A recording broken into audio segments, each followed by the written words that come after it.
I'm good, thank you. My name is David. What's your name? Thomas. Thomas. Now, Thomas, I'm just gonna bother you for a second and ask a question.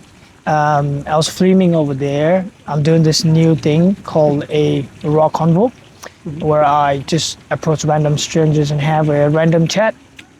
And I thought you'd be interested in that. I don't know, but it's gonna be filmed and it's probably gonna be in social media. But if you don't want it to be in a social media, I can delete that as well. But I just came up to ask, man. So I wouldn't be a fan of the video, but I'm happy to have a chat if you want.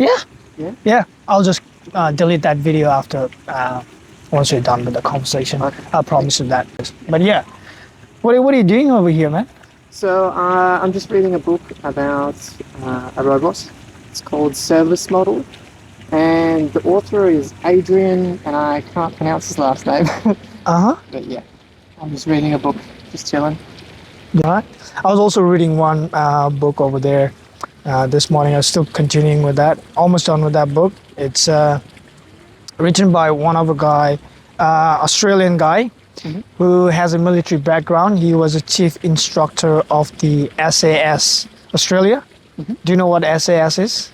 No, it sounds like military. Yeah, it's one of the top ranking military team. Those are the guys you don't want to mess up with. So, but yeah, he writes. The title of the book is called Zero Negativity, where he writes about the power of positive thinking.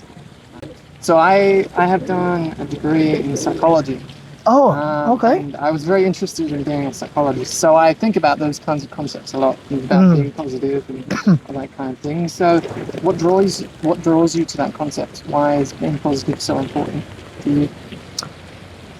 Well, I think that's the way you do it. I don't know if there's any benefit of being negative, though. If you are in a situation where you're happy, everything is fine, then obviously you're going to be positive. I don't think there's any point being negative on that. But I think, especially during those times when you are faced with a challenge, when life throws you something, and then you feel like you wouldn't be able to deal with it. And that's when positivity or positive thinking would really help you get out of that situation.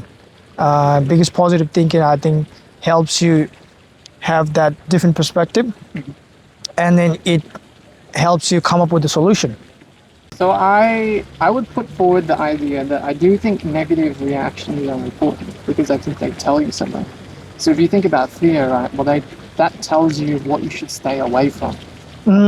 What could damage you beyond repair, what could end you, essentially. So I'd say negativity is important, but I would also say that hope is important, and that positive appraisal, positive framing helps you build hope, and hope keeps you moving forwards. So I think I would say that both are important, but I think in order for humans to survive, we have to have some hope. And so that's why we're so, like we focus so much on the negativity because it's important to be aware of our surroundings. But to keep moving forward, that's why we have to put our attention on the positivity. And I've been thinking about hope a lot in my own life right now and what that means. And I've kind of distilled it down to a very simple thing, which is that I hope to experience, which sounds almost too simple, but I also think it's just the truth, and it helps me every day that I wake up, I'm experiencing something, even if it is a negative thing. It helps me kind of integrate that information and be like, well, it's telling me something, it's telling me that maybe I'm missing out on something that I want. If my life gets too repetitive, if I have too much routine, then maybe I need to change things. So that's where I'm at right now. I don't know what you think about hope. I think it's the hope that would keep us going, I believe. Otherwise, let's say if you don't have any hope, what's the point? Yeah. I think everybody has a hope. Everybody is hoping for something. whether it's more money, uh, a beautiful family, a loving partner. I think if there's no hope, then there's no point surviving. There's no point living. And when you say that negativity and the positivity both are important, yes, it is important. Um, I when I say zero negative, or when we were talking about negativity, it doesn't mean that negative thought won't come to you. What I mean is don't let it consume you. Yes.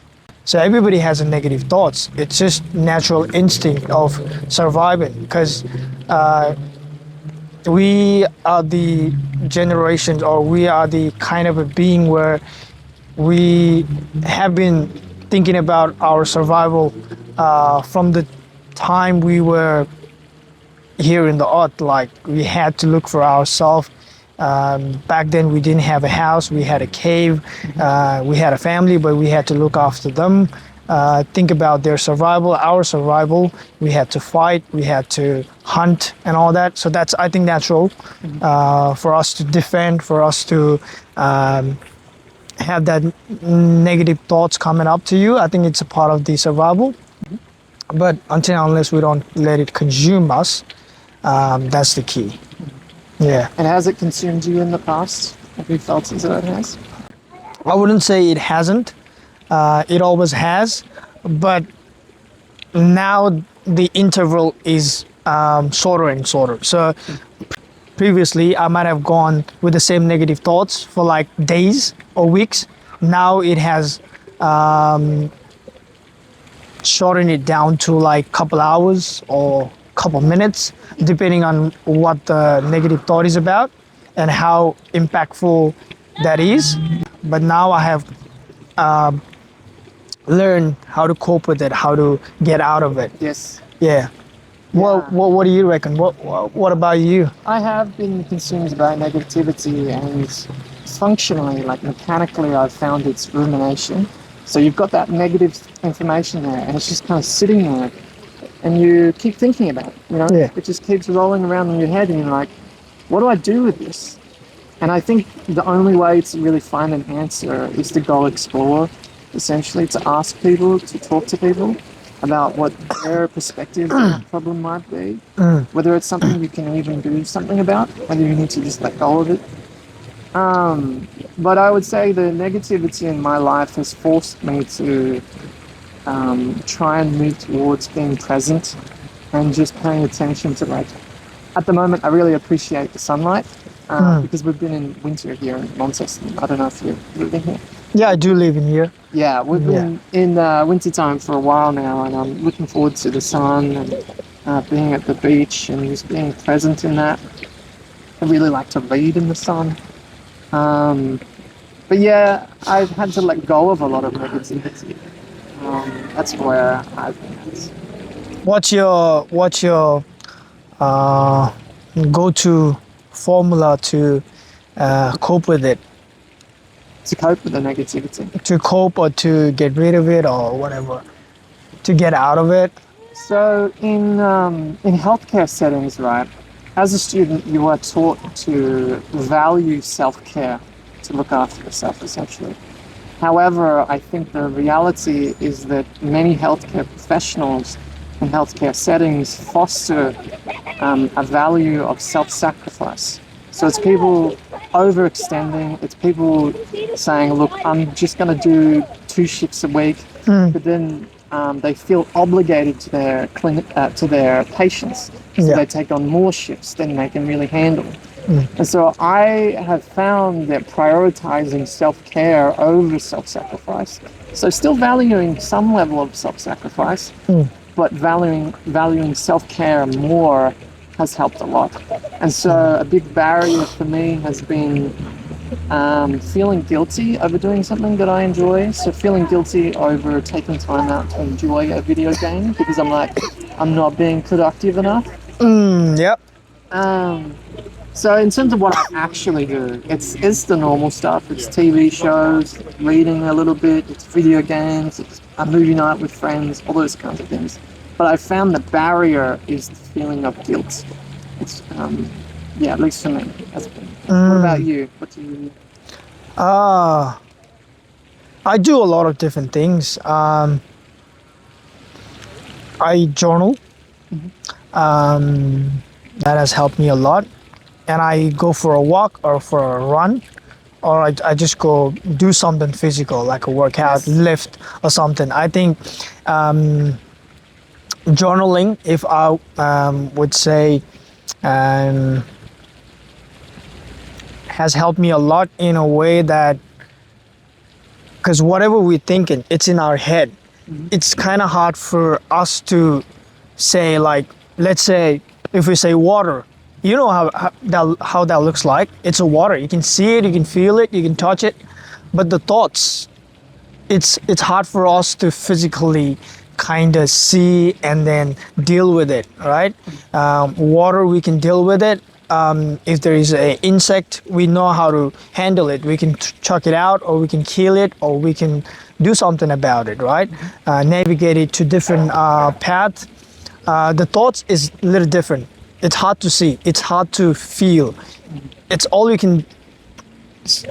you know about it. It's in your head, and then you keep thinking about it. So when you journal it, you put it into something physical that you can see. You can distance yourself. Like, okay, that's my thought, and that is me. Now, how do I deal with this?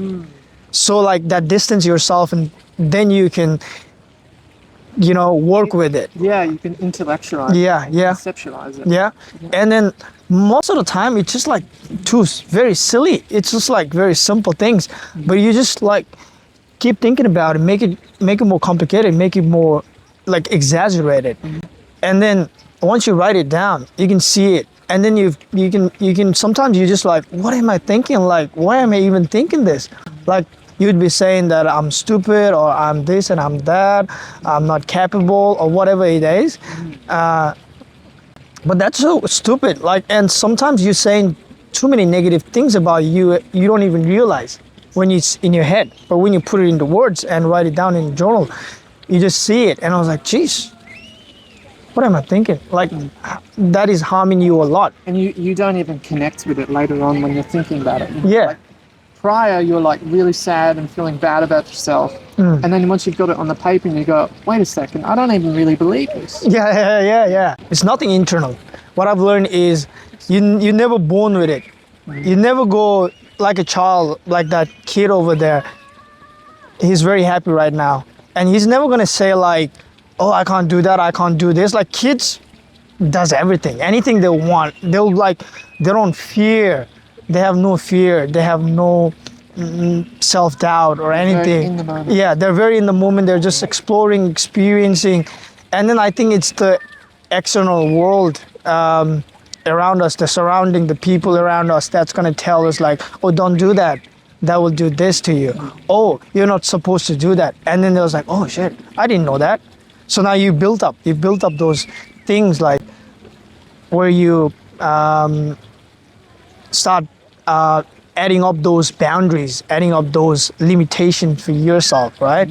So I think it's never inside something that you come up with. It's just something that is coming out from the surroundings. So you have to kind of write it down and then realize that that's not me.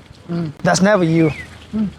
Yeah, it's coming from somebody else. Yeah. I do think, I think the principle is validation, right? Because when you're young, a lot of the validation of like, I'm very happy right now, it just comes from you. And the world kind of tells you, wait a second, if you do something and there's a negative reaction to it, and you do it consistently, then you are doing something wrong, and you kind of learn that over time. But I think as you get older, you pay more and more attention to context. You pay more attention to like, this friend was not really being much of a friend to me. He was actually being quite nasty, or all those kinds of things. If that makes sense. Yeah. You learn from it. Yeah. That's great. So with what you're doing right now, what motivated you to do that? I think I just love it. I just You're a love talker, talking to. No, not much of a talk. I mean, like, I'm both. I'm kind of balanced. I was never that confident talking to strangers, but I was always a curious guy, and I'm actually introverted, but I'm trying to push myself. That's one thing, but that doesn't mean like I don't like talking to strangers. I do like it. I love talking to strangers, because you never know who you're gonna meet and what stories they're gonna unfold. I have been in the hospitality industry now over 6, 7 years now, Yeah. more than that I think. And with the hospitality, you meet different people, new people every time, and then you just have chat. It's gonna be like 5 to 10 minutes, not even 5 minutes, while you're serving. You just go like, "Oh, where are you from?" Blah, blah, blah. And then you just discover like, "Oh, that guy is interesting. He has interesting stories." And sometimes when you approach and have a chat, you discover that that guy or that girl is going through a lot, and then you just reaching out and having a chat. And listening to his stories, he's kind of relieved that that he was able to let it out of his mind, whatever was kind of giving him a trouble. And sometimes it's just fun. Yeah. So I think, and I also believe that each of us, we don't have to be like a great people, like a. You don't have to be very talented. You don't have to be very rich to have that story. I think we all experience life in a different way, and everybody has a story. Yeah. And every story teaches us something. So, like me having a chat with you today, it taught me a lot about negative, positive things and how you view it. And then it has given me a new perspective. I think it's also a new perspective. So you talk to new people, you have a chat, and then you'll get a new perspective. So are you local? Like, as in you were born here in Tasmania? What do you reckon? Well, I've lived here all my life, so I know that there is not much diversity here. So my immediate instinct is that you were probably not born here, or I actually grew up with a Nepalese friend. Who I met him in high school. Some of my friends met him in. Did you say Nepalese? Yeah. Oh, okay, yeah. You're Nepalese? I'm Nepalese. Oh, okay. Yeah, yeah. Okay, well, in that case, then you were probably born here. That would be my instinct. Or you brought here at a very young age? Nah, Okay. I just moved here like 2.5 years ago just for my master's degree. Ah, okay. Yeah, but I'm originally from Nepal, born there, grown up there. But I have lived like over 5 years in South Korea doing my bachelor's degree. Okay. So I've been, yeah. Yeah, I spent time in Singapore last year. Such a diverse population. And I came back wishing that Tasmania was more diverse like that and had more, well, just more different ideas, different perspectives, as you were talking about, essentially. Yeah. Yeah, how have you found Tasmania then? Is it something you found you can integrate well with other people, or? Yep. I think it's a really nice place. Back when I was in South Korea, I lived in the city most of my life, most of the time. I was in a big city. It's called Busan. It's the second biggest city after the Seoul, which is the capital city. And city life, I was very young back then. I think I was like in my early 20s when I moved to South Korea for my studies. And when you have that young blood, you like loudness, you like crowd, you like partying, you like drinking, and it's just like you have a lot of energy. I'm still young. I'm not saying I'm old, but like that early 20s you have that energy, you have that adrenaline rush. So I used to love that city life. But I had another friend who used to live in an island similar to Tasmania. It's called Jeju Island in South Korea. Yes.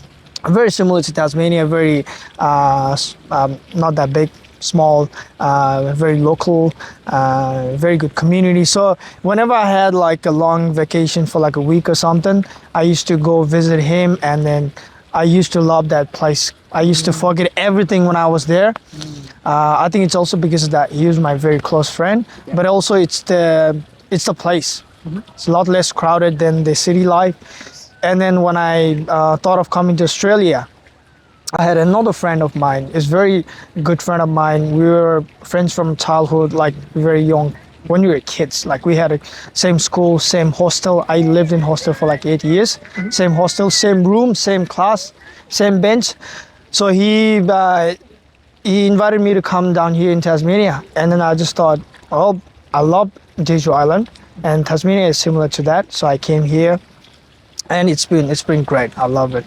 Yeah, I've so because I grew up here, obviously, you always like somewhere else that you didn't grow up, 'cause you Yeah, get yeah, yeah, bored. yeah, yeah.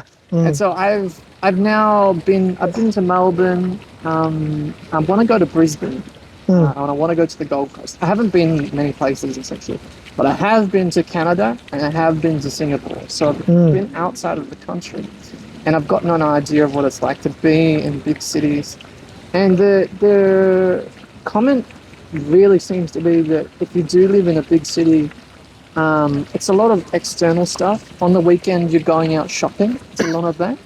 And I find that a lot of people who migrate to Tasmania and really love it, it's because it is a slower pace and people seem to value community more here in Tasmania. Yeah, Would you yeah, say that relates to you? You yeah.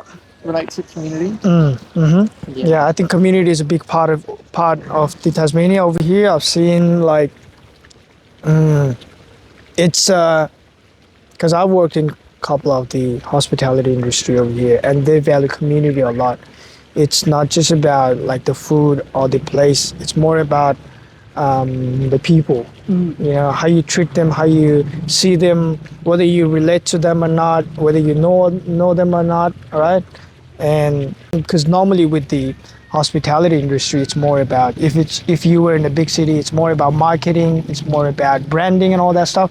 But here is more about community, more people. Makes you Uh, more personable. yeah, more personable. Um, yeah, so I think I like it over here. Yeah. Yeah, it's I very think- good. I think when I was younger, I found myself not connected to the Tasmania because one of the problems is the lack of diversity, and the problem is for me, I'm quite different from a lot of my family, so I have experienced a certain amount of alienation, and so I wanted to move elsewhere because I thought, well, I don't really relate to this place, but I'm 23 now, and I'm come back from Singapore, and I'm like, oh. Actually, it makes me appreciate Tasmania a little bit more, and I know for certain in the future, in terms of my career, that I want to work in community services. And I do have to wonder, now that you've said that to me, that maybe that's part of me that is Tasmanian that says that. Maybe I can't remove the fact that I am Tasmanian, actually. Yeah, I was just going to say, what place have you connected to the most? in Tasmania. Just in general, because you've been Oh, but every places I visited, I believe when you are in that place, you will have some memories. You'll create some memories. You'll learn a lot, and then when you connect to that, I think it becomes a part of you. And I think wherever I go, I think that has been my home. I wouldn't say, even though I'm from Nepal, I wouldn't say that's the only place I call it home. Because when I was in South Korea, I think that was my second home. Because it has given me so much. The people, the culture, the place, it has taught me so many things. And spending there over 5-6 years means that you are part of it. Yeah. I like the food. I like the people. I'm like a very adaptive person. So wherever I go, I just adapt. When I first went to South Korea, I knew a little bit of language, but I thought I knew it.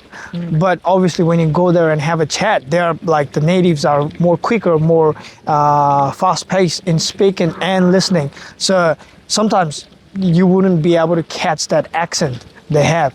So what we learn in Nepal is like, it was like basic things like, oh, how are you? What do you do? What is your name? Blah, blah, blah. But that's not how you talk. Like even now, even when I came to Australia, I thought I knew English. Jeez. Now, Yeah. I was like, I know nothing. Like the accent is so strong, and Apparently, I think we shorten our words a lot as well. Yeah. Like we say Macca's instead of Yeah. McDonald's. yeah, things like that. brekkie instead of breakfast. Yeah. I like now I have gotten used to it, but like at first the accent was very hard for me to get it, for me to understand it. But like yeah, the point is, you learn, you struggle, it teaches you something, and then you grow into a different person. Now that becomes a part of you. So I think South Korea has a part of me, and I've been to like Indonesia just for a week or so, over a week, and then that has become part of me as well. Vietnam, that has become a part of me, and obviously Tasmania. Yeah. It's now this is my home. This is my people. This is my community. Yeah, even though my parents are far away in Nepal, but Tasmania is the one that is teaching me, that is helping me, that is supporting me. The Tassie people are the one who has been supporting me every day. So, yeah, this is my house now. This is Yeah. my home. See, Yeah. I spent 5 months in Singapore, and I left. 5 months. Yeah, okay. I had family there, so I was very lucky to be able to stay that long. But I found that I did not connect to it. And I guess now hearing your story, I'm like, why didn't I connect with it? Because what you're telling me, every experience kind of shaped you at that time, And I was 22 in Singapore, and that did shape me. Those 5 months were important. Yeah. They informed me. But I still don't feel connected to that city. But I think I don't feel connected to the ideas that pull that city together. It's considered a future city. So I'm someone who really wants to look forward to the future. And I thought, well, if I go to a future city, I'm in the future. Yeah. And it's exciting and new and all these things. But there's kind of a disconnect between the facade of Singapore and what Singapore seems to be on the outside. It's known as a garden city, so it's really, really pretty, and it is actually. And you would think as well, for a nation that has grown so quickly, it's like 60 years old, and it's gone very, very fast in that 60 years. And you would think for a nation that has grown that fast, it would be so organized and so connected. But there's a lot of mismatched elements, actually. Here in Tasmania, the concrete ground, it's more or less flat everywhere you go. I mean, we've got hills, but you're not going to trip up. Yeah. Whereas in Singapore, there's all these different mismatch of like tiles and steps and things like that. And my uncle, who is also Australian, he made the joke that we should bring our hiking boots, because you're always tripping up on steps that you don't expect and all these things. So I learned from it for sure, but it made me appreciate things about home a bit more. Yeah.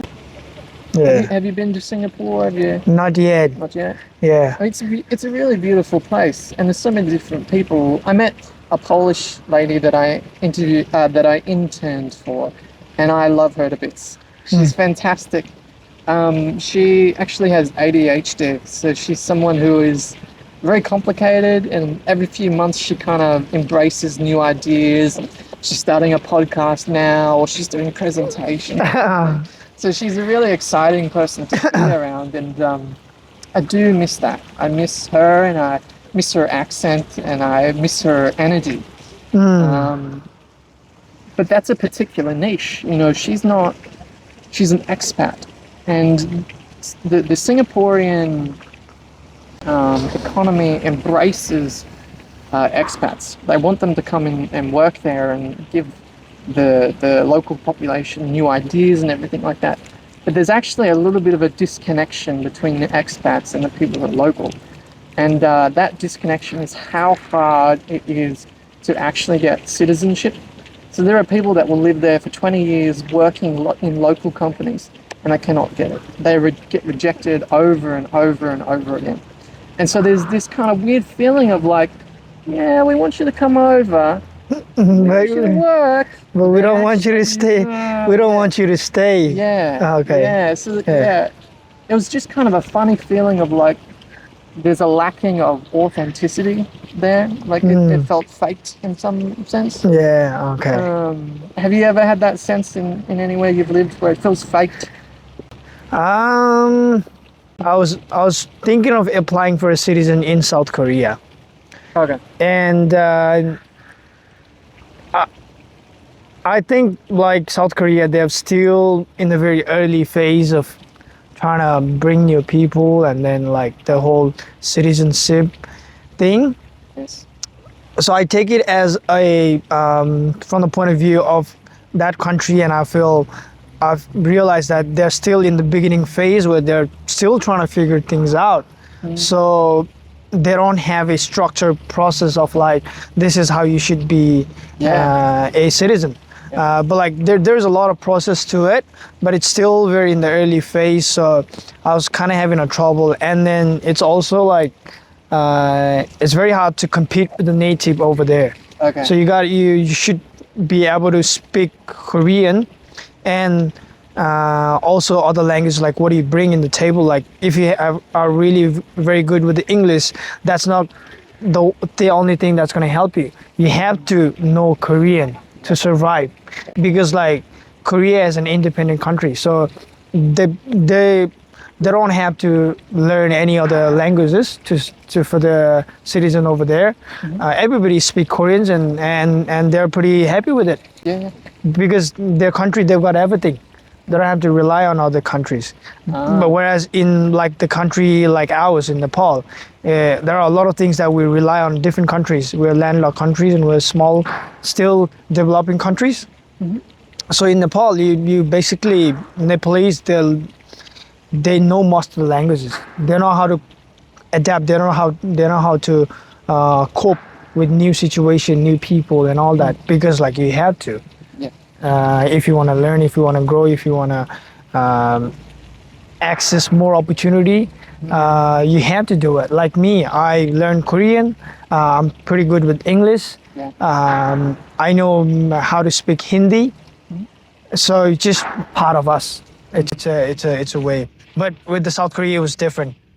So that's a part of it. You have to kind of adapt to their cultures, to their people, to their language, in order for you to survive. And then that, to me, I mean, like I was pretty good at Korean, but like it was not enough. You have to have alignment of a lot of different things, skill, language, and all that. Yeah. I found that in Singapore as well.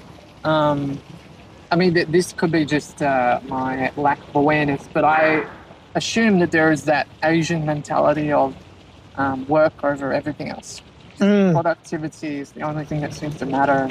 I asked a few different people of like, what kind of hobbies do you have? You know, what do you actually enjoy? Sure, you've got your work, and maybe you even enjoy your work, but what else have you got? And I found that most people, they would only respond with like one thing. And so it seemed to not really be a priority. And I met someone who I care a lot about. And she was a psychologist. She had just like finished her master's program and was registered and had a bit of experience and all that kind of thing. But I asked her, outside of that, what do you do? And she just said, I'm very unwilling to do anything that isn't going to support my work. And so she just said to me, the only thing I really do outside of that is gym. Which, there's nothing wrong with that.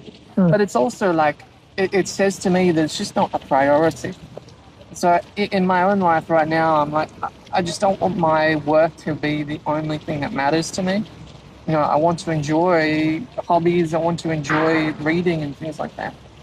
And I know my aunt and uncle, they have spent now 3 years there. They are expats, and they will be moving on. And I know that the work culture they have experienced is both something that they want to benefit from in terms of money and experience and all that thing, but I can also see how it has diminished their life in a way through stress that wasn't needed, through lack of boundaries. My uncle is an academic and he's always at home, just working, working, working. And he told me a number of times that during lunchtimes, he will sit down and maybe watch a movie or something like that. But he's really ticking over work in the back of his head. And I was just like, what's the point? To me in my head, like, it's just not worth it, you know? I feel like I probably lost topic a little bit, but Yeah, no, it doesn't matter. It's just I think that's a very good point. I think in my experience in South Korea, that was another thing. I mean, like I would take it from the positive side as well. There's always a positive side and a negative side. Yes. Work ethic in South Korea is very big. It's very, very big. Like punctuality, coming on time, before time, leaving, like extending your hours, like working more. I've heard Japanese. They're very what do you call? They're very strict with it. They are very in a extreme level than South Koreans. But even in South Korea, like you leave early. Like you finish your job at 5. You don't leave job at 5. You work a little bit more. yeah. You start at 9. You don't come at 9. You come at 8:30. Yeah. A little bit early. So there's the bit that's on the paper, but then there's the expectation that actually you Yeah.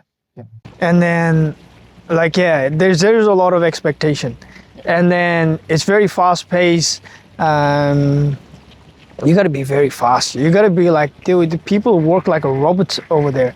Like, good thing about it is like for the consumer, for the guest, it's very good. Service are on time. Like, not that I'm complaining, but like Tasmania, Australia is pretty slow, and I was like, geez, you guys are very slow. Because I've spent a lot of time in South Korea and I've got used to that service, that fast-paced service. And I came here and I was like, people don't really care. I was like, geez, what, like, could bring me some. I went to, like, when I first went to a restaurant in Melbourne with my niece. I went there and I was like, we ordered something. And then, like, the waitress wasn't even caring. Like, they don't even care. They were not there approaching us to take an order unless we went there and like we want to order something, and that was very interesting for me. I was pretty shocked with it. I was like, geez, you guys don't care. But with South Korea, it's just not like that. You come, the guests are like everything for you, Yes. And then they'll just approach you like, what do you want? What is like you raise a hand, you ring a bell. Every table has a bell you can ring. So the moment you ring, there will be someone approaching you right away. It's that fast paced. The service is that good from the point of view of consumer, but if you are looking from the point of view of service provider, that's a very stressful thing. Yep. So that's a good thing and a bad thing, I would say. I had an aunt who came here, and she's originally Chinese. And again, forgive me, I don't know the exact area. I'm sure there's more specifics there. Yeah. But she comes from China, and the first time she came here to Tasmania, she looked around and was like, is everybody on holiday? But obviously not. It looks like it, yeah. Yeah, it's just that slow. But I would say some of it is just the lifestyle, in the sense that we have no major economic driver, and so we're a small place that doesn't have much to offer the world other than this is a nice place to be. You know, you can come here and kind of relax and chill and look at our nice landscapes and all that. And I know one thing that Singaporeans found interesting about here is that we've got all 4 seasons, or all 4 types of weather. So you can go up on the mountains and you've got the snow, we've got spring and all that kind of thing. Yeah. Uh-huh. But I would say I do actually think that Tasmania, there's a lot of disillusionment here. I think there is, especially here in Launceston and in the north. It's a lot of young people especially who really don't have much to do, and therefore they're not doing much. It's a lot of people who are actually drinking alcohol, and because there's so much else to do. I know for a fact that there's a lot of people here who really struggle to read. And I, in my own life, have found the ability to read to probably be the most important skill I have, because it means that I can increase my knowledge about other stuff. And I actually volunteer with like a social program for people who have some mental health problems. And I was saying to him, I've lost it now. What was I talking about? Oh, what were you talking about? You're talking about someone. My volunteer program, and I said something to my participant. There was this guy. Oh, about reading. Yeah, about reading, yeah. reading. Oh yes, my participant, he has a daughter, and he's a little worried because he feels as though his daughter might not get a sound education, because she might miss out on bits and pieces of her education for various reasons. And I said to him, look, I think as long as she's got the ability to read and you keep helping her with that, later on in her life she can come back to it and be like, okay, well now I want to learn about maths. And she can do that because she's got the skill of reading, and hopefully as well technology a bit. She should be able to get around her phone and all that kind of thing. So I think reading is massive. Yeah. Have you found that? Is reading important in your life? Yeah, I've been a pretty good student my whole life. I always think that whatever life presented to me, the opportunity to be in the school, to gain that experience, to gain that knowledge, to gain that skill of reading, writing, it was for me a big thing. Yep. Are Are you like first generation with degrees and stuff? Like, did you have family members who? No, I have my like I've got a big family. Yeah. But other siblings have had their degree as well. Yeah. I think my sister that is above me, like older than me, she had a pretty good opportunity to read and write and explore things. I think other siblings, they had an opportunity, but they had a responsibility as well. Yes. And then that kind of navigated them to a different aspect of life where it was not a very school degree and all that sort.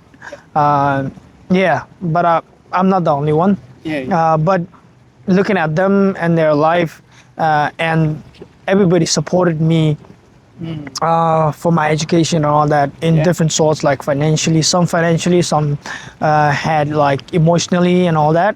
So I believe that there has been a lot of people who has been a part of my success. So I wouldn't just let it go. I would try my best to explore and all that, learn. So I think it's a big part of me. I think that is very important for me from the early age, and I still do read a lot of books that kind of interest me, that kind of helps me grow and all that. I think it always gives you a different perspective. And another thing about book reading is I've tried my own, with my own experience with the book, is I've tried to write a book. I've tried writing it. I'm still, like, I wrote the rough chapters and all that. I think I've come to an end of that chapter. Yep. But I'm still working on the edit and all that. It's taken me a lot of time for me to, bring it physically into a book. And then I realized, geez, if it's taken me this long to like write a book, edit, and then like there are people who has sold millions and millions of copies of books, that means like they've got something that I can learn from, because it's not that easy to write a book, and it's not easy to sell millions of copies and be good and be a pretty good book, because like selling 1 million copies of book doesn't mean that it's going to be a good book for everyone. That's not it. But being able to write something that interests millions of people, I think there's something that we can all learn from it. So yeah, that has also kind of taught me the value of book reading and all that. Yeah. Yeah. So in terms of writing a book, how have you kind of found your way to that? Because I actually really enjoy writing. I did an English writing course, and I did the poetry, and I did a little bit of fiction, and I did a bit of like personal writing, like as in I wrote about a personal experience and put my feelings into it and all that kind of thing. But I lost kind of the attachment to it when I went to university, and you actually have to unlearn a lot of the kind of the beauty of writing. There's a term called zombification of your writing, and so when you write academically, it is pure fact, okay, and you are encouraged to write criticisms. So you're providing an analysis. You write strengths and you write limitations, and if you do not write those limitations, then you are marked down for it. Yeah, there's. So it's made me like very critical of things. But I want to go back and write things that are beautiful again, because I think that analysis has provided me with a way to break the world down, and provided me, like, how you were saying with journaling, how it can kind of, I don't know, help you process something. Yeah.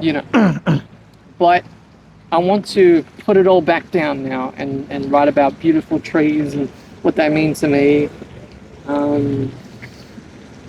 Yeah, I guess I got lost in analysis, and now I want to be able to do the analysis whilst also processing the feelings in the moment.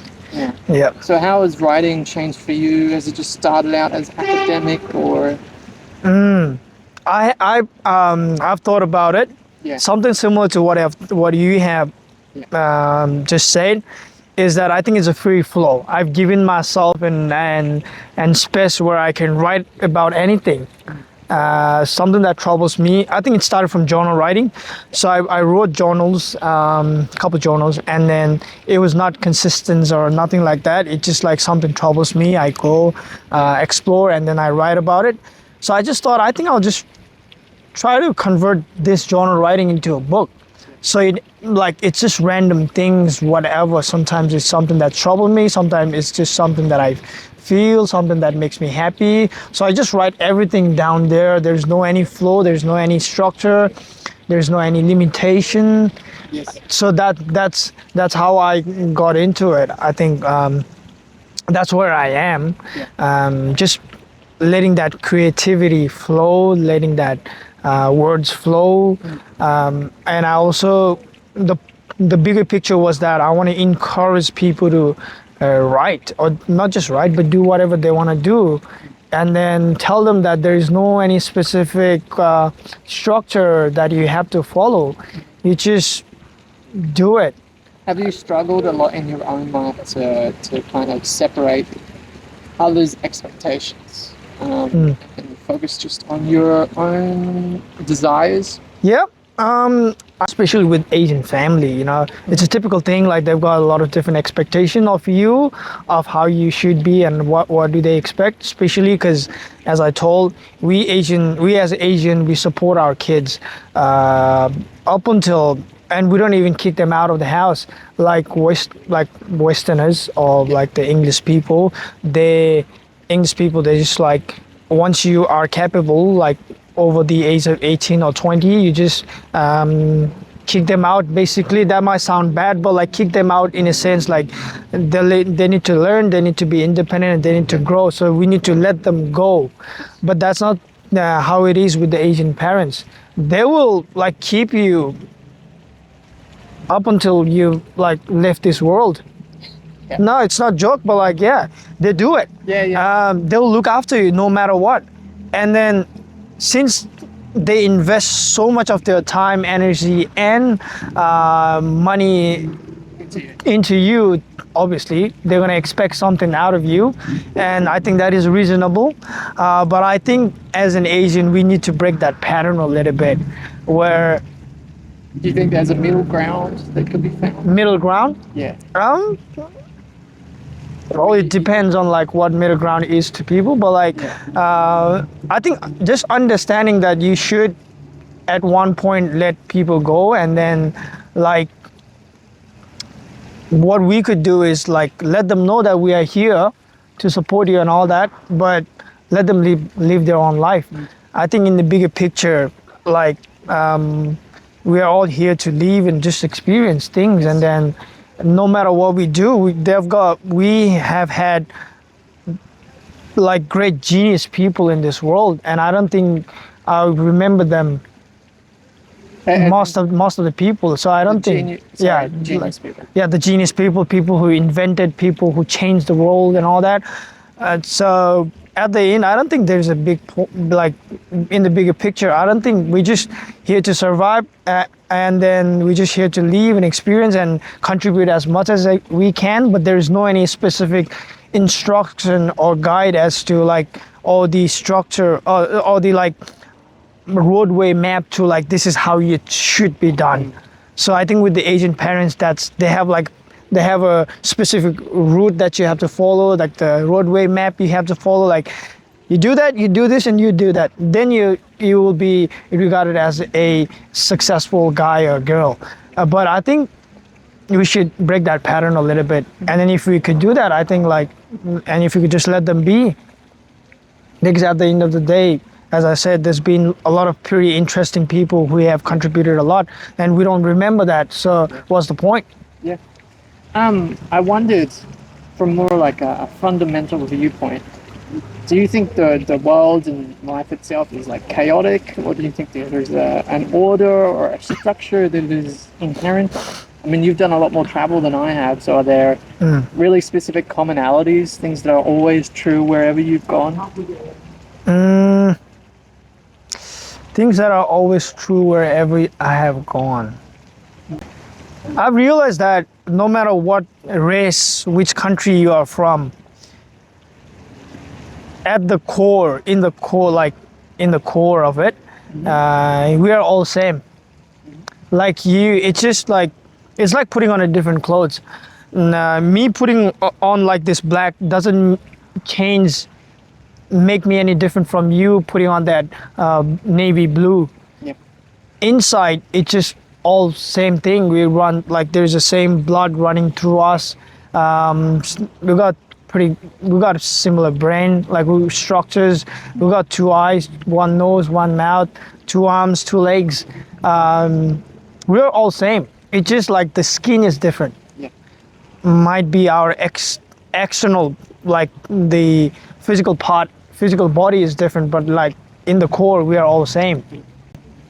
Like we having a conversation, you're from Tasmania, I'm from like, I don't know, like different part of the world. Yeah. And then see how we connect, see how we have experienced and explored the same concepts, same ideas. And if I were to bring another guy or girl from like somewhere and then bring them here and then just have a chat, I think they would agree on a lot of things that we have experienced, and they would pretty much share a similar things.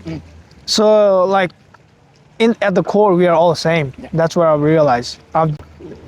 Living with different peoples and all that. Yeah, that to me suggests that there must be some kind of order, right? There must be some kind of, this is the way things are. Because everywhere you go, you can still find connection. Right? Yeah. But I wondered, because I've been thinking a lot about relationships in my life, just general, not just romance, but family relationships and things like that. And I've noticed that there are relationships that are very focused on transaction, and then there are relationships that are focused on connection. So transaction being you get something and I get something, and then connection being what. And I've been thinking about that, like, what is it? And all I can really come up with is that there are shared experiences that bring 2 people together. And when 2 people have a very common or almost very similar shared experience, like their values are very similar, then they can connect. That seems to be the difference in my life. But what do you think about relationships and connections and transaction? Well, if we like go into like the literal meaning of transaction, I think every relationship is a transaction. Even the relationship that we have right now at the moment, it's just you're getting something out of it. Yeah. like I'm getting something out of it. So there has been a transaction already. Me sharing some part of me and then you sharing some part of you means that we're exchanging. And then like the whole, we were talking about this, me and my brother-in-law was talking about this like thing yesterday. It was also about transactions and the life cycle as a whole. Like it, you, there's a cycle of life that you follow. I think that is the structure, I would say. In the bigger picture, there is a structures. You eat something, you chuck something out, right? You go to work, you earn money, and then you invest or spend that money into something. So it comes in and then it goes out again. Same thing with like the whole what do you call that, life cycle? No, life cycle is that like the ant eating some insects and then like Input versus output. input versus output, and also with the water cycle.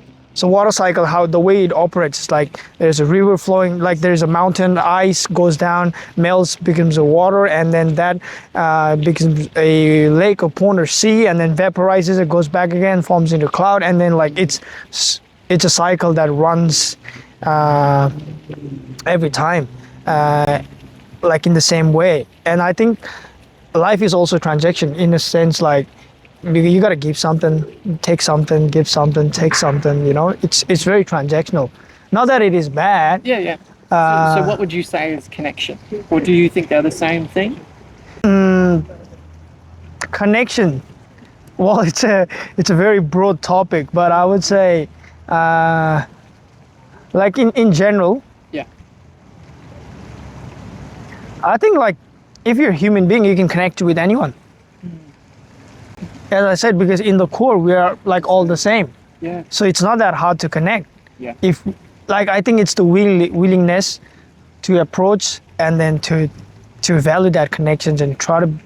I think it's your willingness to be want to connect with people. If you want to connect, you can connect with anyone. Whilst I was studying part of the psychology course to be a therapist, right? So there are certain therapists that actually work with prison populations, so criminals. Things like that. And in order to do that job, if you are going to counsel people who have gone against the law, have done what is hopefully proven to be done illegal things, and in order to do that job, you have to be able to connect with these people that have done awful things. And it is not a job that a lot of people can do. It's a very specific thing. Because you have to be able to connect with the worst of the worst. But the people who have done it, you know, a lot of it, once they sit down with that person and work through their own judgment and can sit there with non-judgment, they see that it is a person at the end of the other side, the prisoner. And, you know, this person had a life. A lot of them, you know, they either hit a limit in their life where it was just too much stress. Their partner cheated on somebody else and their partner was their whole world. And because they lost that and felt betrayed, they felt betrayed by life, by the world itself. And I think when people hit that limit, they either hurt themselves or they hurt somebody else. And I think that's a very fundamentally human thing. Like we all have limits. We all have stress in our lives. But there is still that inherent thing, that grouping thing of like, that group is different and I'm not going to connect. You know, that prison population, like we're not sitting in a prison right now, or at least I don't see it. And so there's some kind of divide here. Division, yeah. Yeah. And so to me, it must be about connection. But as you say, there is a certain universal ability to connect to another human.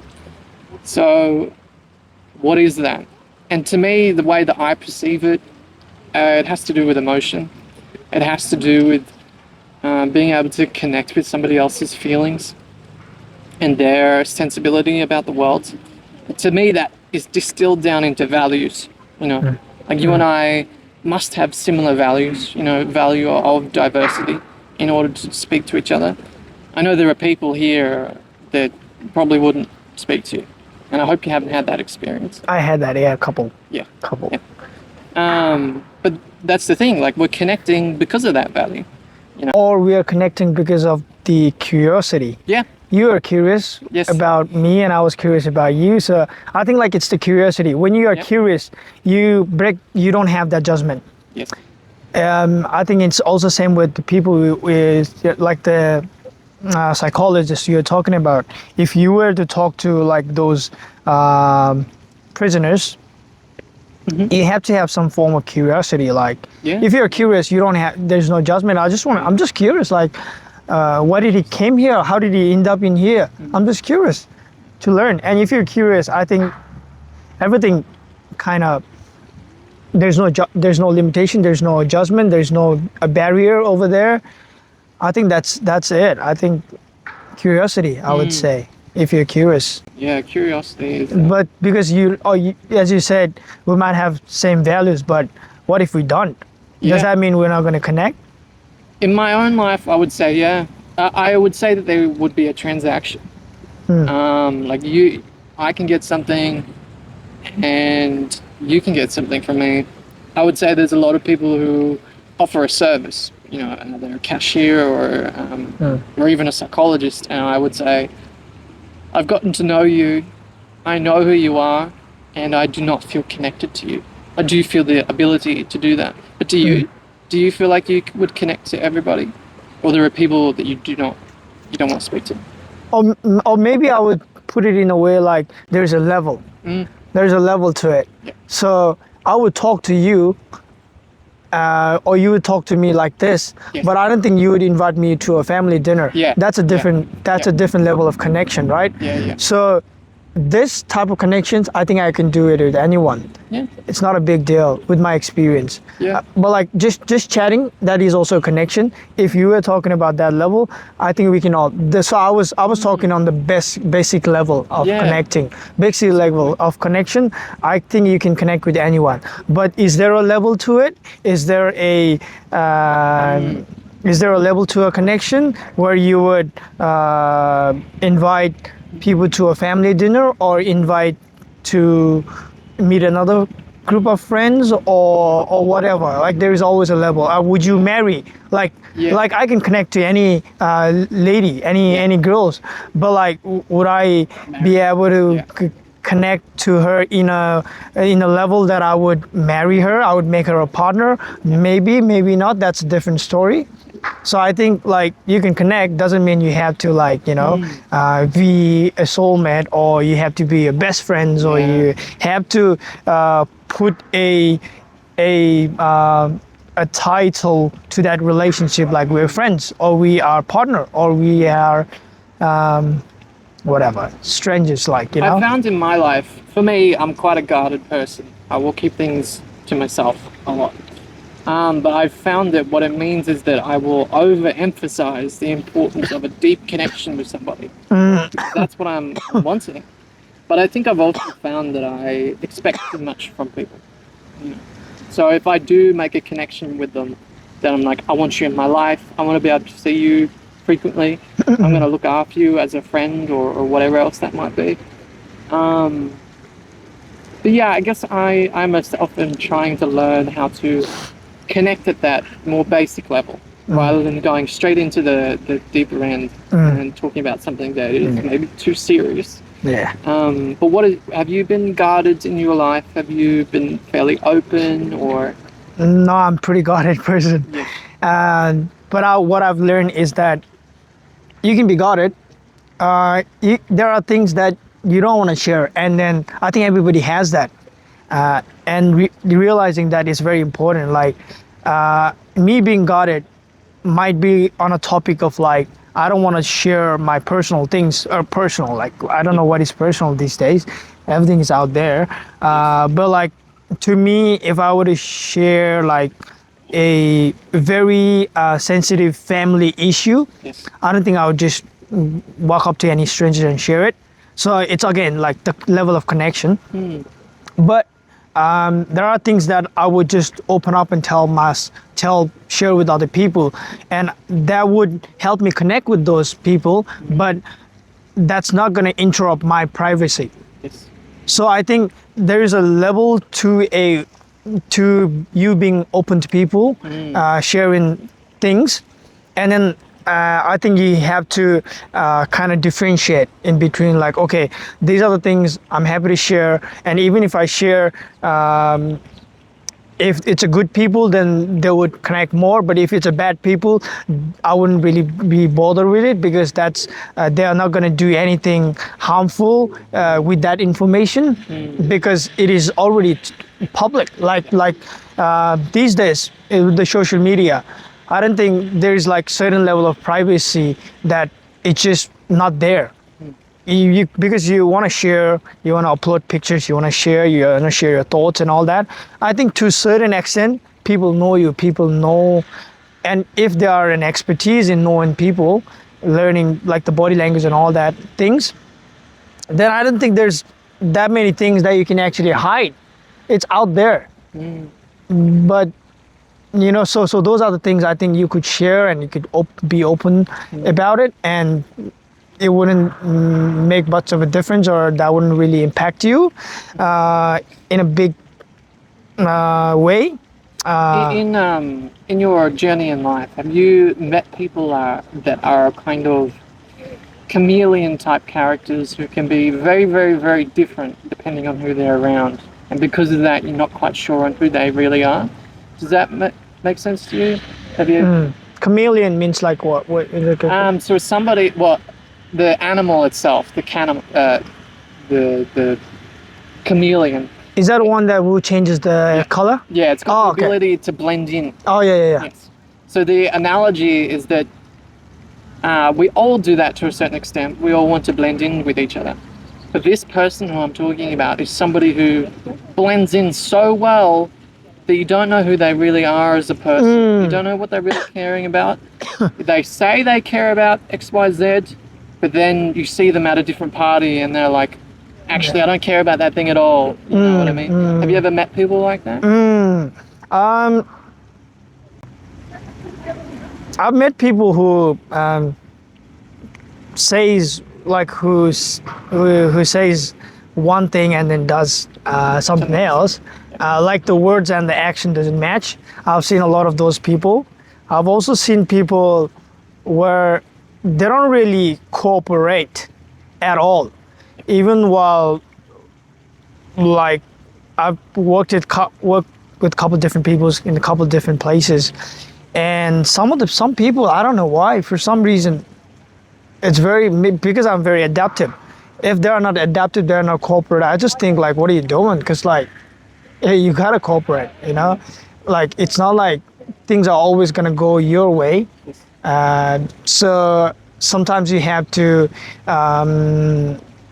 sacrifice something and then let other person be, or you want to adapt to a certain environment because like you made a decision to be at that environment, to be in that environment. So it's like me coming down here in Tasmania from South Korea, as I said. Now I'm very adaptive. I know like people are relaxed, people are chill, so that's not the priority for them. So I should adapt to that. I wouldn't, if I say like, geez, what the hell? I want this and I want that. This is not how things are supposed to be. Then that's not very cooperative of me, right?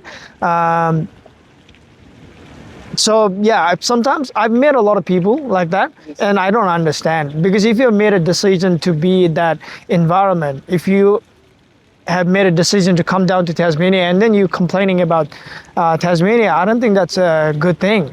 Yeah. Otherwise, like if you're complaining, just go back to where you came from. Yeah. Or yeah, so It's I think kind of an incongruency thing where you made a choice to be here. And sure, you might be saying that you like it, but you don't really like it. Well, why are you here? yeah. It's an interesting way to think of it. Yeah, I think like you have to make a decision. Sometimes you're not very decisive. Maybe it's also about nobody taught them. I think it's everything like in life, it nobody's perfect, and you're always learning, right, in life. So even coming back to the topic of like talking to prisoners and all that, Yeah. I think nobody taught them how to deal with their emotion. Nobody taught them what to do when you are in that situation where your limitations has been crossed. So what's next? There are no. So like either harm yourself or harm other people. So I think they were never taught how to handle their emotion, how to control them to a degree where it doesn't harm you or other people. So I think like, yeah, so but if you can teach them how to do that, I think, and also everybody in life has to have a second chance, I would say, because if you're never given a second chance, how would you even learn? It's like kids, if you don't give them a second chance to grow or learn, how would they even gonna learn? And one of my colleagues said this very beautiful thing where she said, people say once you die, you go to heaven or hell.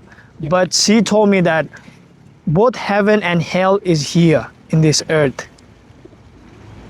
You experience both Yeah. in here, and that's it. And then so you have a hell, then you have to learn from it to go to heaven. Yeah, and so And both are here. Like you have experience to struggle in life in order to get the ice the cream. fruits, yeah, the you fruits, know. yeah, the fruit, the sweets, yeah. You mentioned the idea of giving a second chance, and there is somebody who I feel very betrayed by, and I don't believe they deserve a second chance. So I wanted to ask you, when do you think somebody deserves a second chance? Mm. Mm. That's a very good question. I used to believe that there is a limitation up to like where you can give people like the second chance, a third chance, or whatever. And one of my friend shared a story that changed my perspective. So there was this guy who used to work with that friend in a cafe, and then he always used to be like not that very focused in the work, and then he used to be late all the time, and all that, like all those like he didn't have a work ethic. Let's just put it that way. And then like it got to a point where he would get high, like he would be on drugs even while he was working. And then obviously that's not going to be fruitful for honor or any other colleague who's working with him, because like some like that's not fair. Like you like if, yeah, that's not fair in a sense. Like if you're getting the same money and then he's on drugs and he's not working as hard as you are while he's getting paid the same money, so that's not fair and all that. But he got to a point where he was on drugs and all that, and he got in trouble all the time. So the owner made a decision that he's gonna let him go, right? But before he made that decision, he had a chat with my friend, because my friend, he was obviously looking after the cafe as well, and then he's very open-minded and very open to people, and then very talkative and all that. So he knows people, he knows stuff. So the owner thought it would be a good thing to have a chat and see what's his point of view, because he connects with everyone. And then so he called him, and then they had a chat like, this guy, like XYZ people has been showing this behavior for a while, and I think this is the so he have crossed the limitation, so I think we have to let him go. But what do you think? So my friend said, well, I think we have to give him a second chance in life. for him, because like right now he's in a situation where life has given him up, life has given up, his family has given up, and then we are his last hope. So if in this situation, if in this point of his life, if we just gave up on him as well, which is his last hope, and then what's the point, right? So I think he said let's give him a second chance, but and then they obviously had a chat with him. It was an honest chat where he said we haven't had a chat and all this, so we've seen this behavior being repeated like a couple times now, so we thought we'll let you go, but like the friend told me that we're gonna give him the last chance. So they were honest with him, and then he told me that he did change a lot and he's at a better place because they made a decision to give him a second chance, and then that completely changed my perspective on people.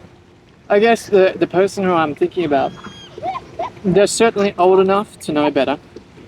They're certainly old enough to have the resources to get themselves some help, because the fundamental problem I have with them is that I actually think they're quite unwell mentally. And so I believe that this person, if I were to try and connect back with them, I am not their last hope. They've actually got the means to go get themselves some help if they need to. But thank you for that. Actually, that really helps. That little moment of, is it their last hope? Yeah. That's the bit that sticks out to me. Okay, yeah. Another example of someone who I felt betrayed by was a teacher when I was quite young. And she was someone who really wanted to help me, but she was actually quite young. And she accidentally overstepped her boundaries and tried to help me when she wasn't really allowed to. And that situation, part of why it's not good for teachers to do that is because it teaches the kid to be attached to that teacher. So I was going through a lot of trouble and I ended up feeling very attached to her. However, she was disciplined in some way, I believe, and told that she couldn't contact me anymore because of this, because she had formed this attachment and there was no way to kind of reverse it. And now that I have gotten older, I am actually at her age that she would have been at when she was teaching me. And now there's certainly a lot of forgiveness in it. There's a lot of pain I feel at that betrayal. But I understand why she did what she did, and understand that because there's that fundamental barrier where the student is the student and the teacher is the teacher. No matter what, her and I can't really connect anymore because that boundary got broken and it never got resolved or reset. And because of that, no matter where we go or anything like that, that broken boundary is always going to be there.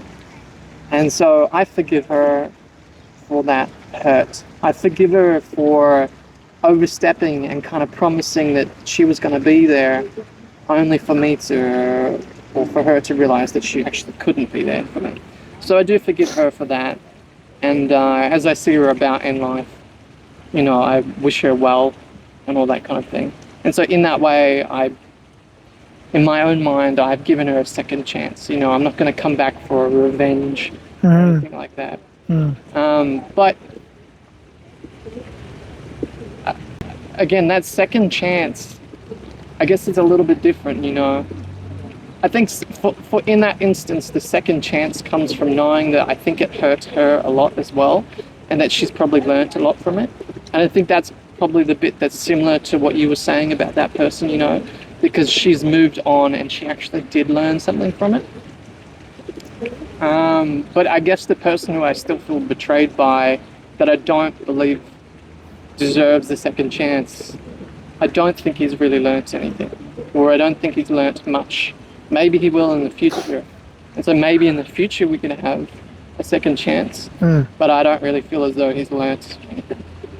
So when you say second chance, I mean, like, when we were talking about the other guy in the cafe, Yeah. we were talking about giving him an actual second chance to Yeah. learn and grow work. But like your situation is a bit different. It's about forgiveness. Yes. It's you don't have to like you don't have to, even with the family members, you don't have to be with them every time. Yeah. You can love them, but you don't have to like them. Yeah. So I think it's about forgiveness that we're talking about over here. And I think like you not forgiving him, what is that doing to you? Right? So it's not doing it's not benefiting you at all, because like there is something in you that's always like there's a hate, or I would say like there's hate or anger or something that you've been hurt because you haven't been able to forgive. So I think forgiving them for the sake of relieving you yourself from something, Yeah. so you can forgive them. And forgiveness, I think it's just like telling like, oh, I forgive them. Now it's then you're letting go, right? The thought or the people or whatever. And then once you let it go, and then it's up to them if they learn or not learn from it. I think in life, what I've learned is that you can't change people most of the time. And then it's also, you're not responsible for everything that happens to people. So you're not responsible for him to learn his own lesson. That's up to him. But you can forgive them. Yeah. And then knowing that with the expectation that he might change, and it would be better if he could change. But if he doesn't, then that's not your responsibility. But you have forgive them for the sake that that you would relieve yourself out of that negative emotion or whatever. I've been spending time speaking to other family members about who he is and kind of who he's become, and just trying to figure out where he's coming from, essentially. And so I feel as though I've gotten to a point where I do have a pretty good understanding of where he's coming from. And so I guess there's the forgiving him for myself. So I can do that right now. Yeah, And it's very easy. yeah, and I guess I do forgive him, even though there's a lot of pain there. But in terms of the relationship, I guess the relationship's not going to move forward too much. Nah. It might just be Christmas time. Yeah. We say hello. Or something. Yeah. Yeah.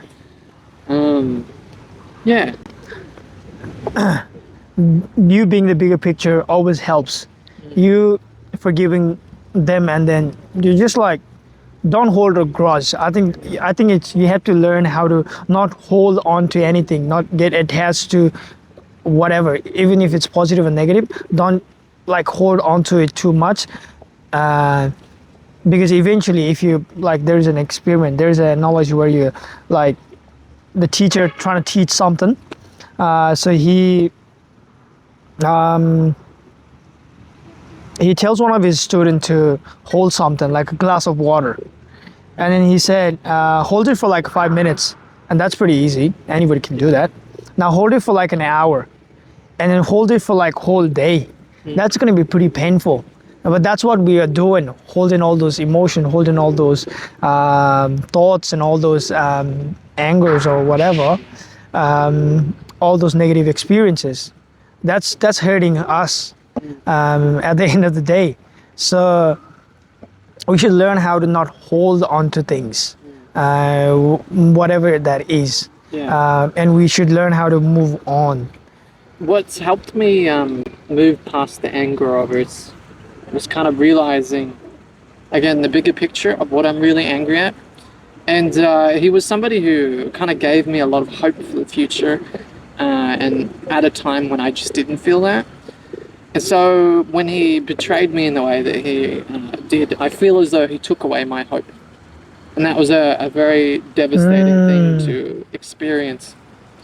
And so I've been able to rectify it for myself by kind of redefining what it means to hope. And so in that way, I have actually released some of that anger, and it's not something I need to direct at him. So I would say that I've released some of it, but there's still a part of me that is like, you come near me, I'll Yeah. grab a knife. Yeah. You know, yeah. But that's a good thing as well. I think we should take it as a good thing because like you learn, that's the lessons you've learned from that experience. And even I might have been betrayed by someone, or I might have had some expectation for someone who didn't really match that expectation. And you know, obviously, I mean, I was not happy with it, but I've also learned. I've forgiven them. There's a lot of things like everything can happen at the same time. You forgive them, and then you let go of some of these grudges or some of these experiences or thoughts or whatever. And that's one thing you can do. That one thing that happens when you do that, and then the other thing is you learn from it.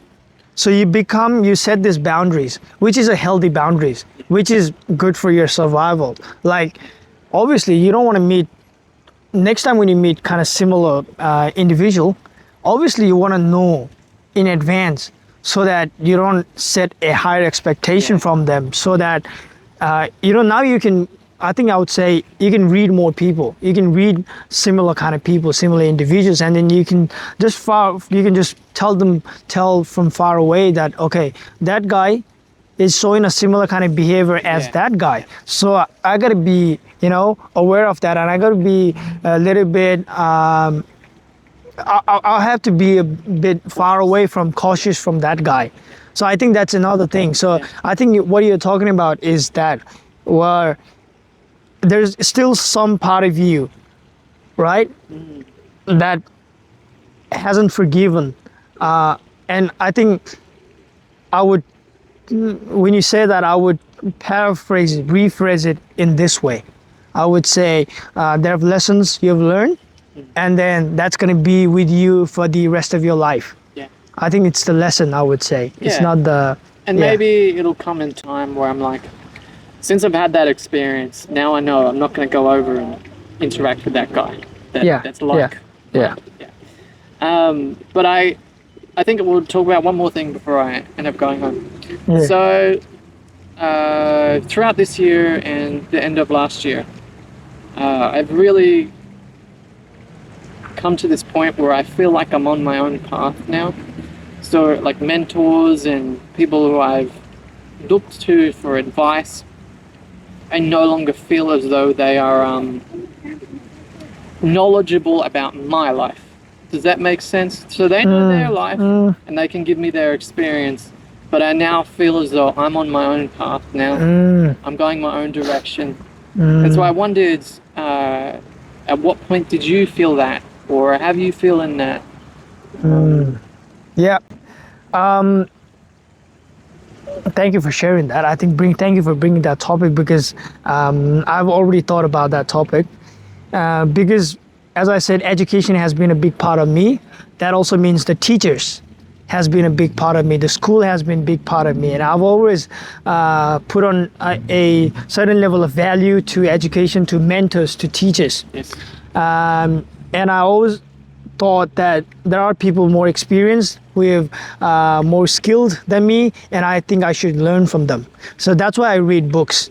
That's why I listen to podcasts. That's why I learn from people who I work with, who are more experienced, who are more senior than me, so that I can learn from their mistake. Because if I'm learning from 80 years old or 70 years old guy, that means I'm trying to squeeze his 80 years, and then that also mean that I'm going to save 80 years of my life. Yeah. Not making that mistake. So he already spent 80 years of his life making mistakes and all that. So I can save some time learning from his mistake. That's what I used to think. But it got to a point where